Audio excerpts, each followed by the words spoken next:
Welcome to the course on two-phase flow with phase change in conventional and miniature channels. I am Manmohan Pandey. I am a professor of mechanical engineering at Indian Institute of Technology, Guwahati. I teach courses in the areas of fluids and thermal engineering at undergraduate as well as postgraduate levels.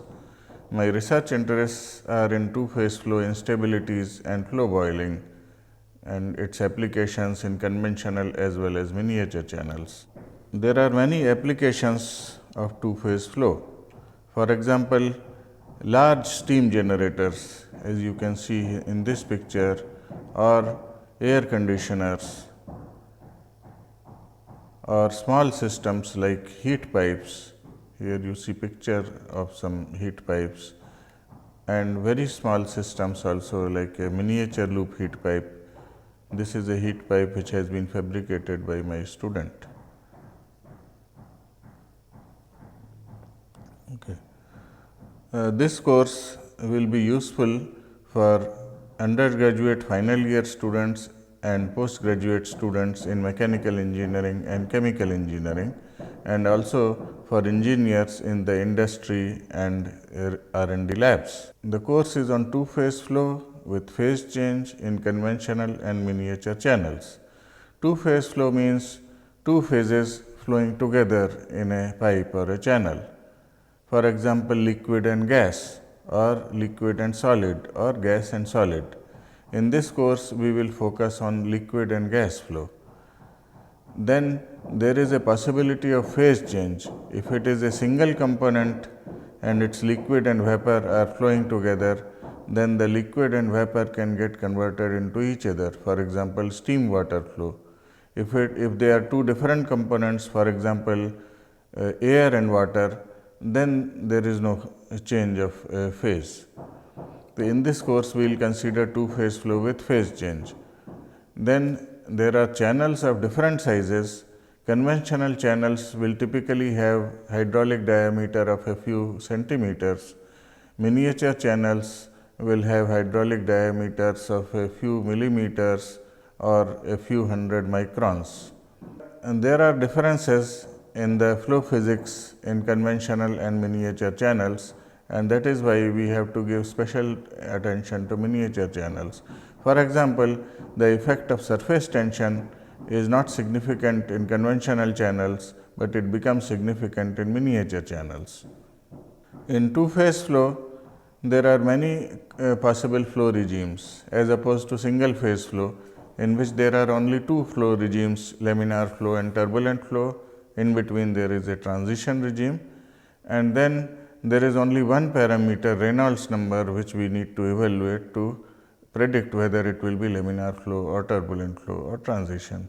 But in two-phase flow, there are many possible flow regimes. For example, here we see vertical upward flow.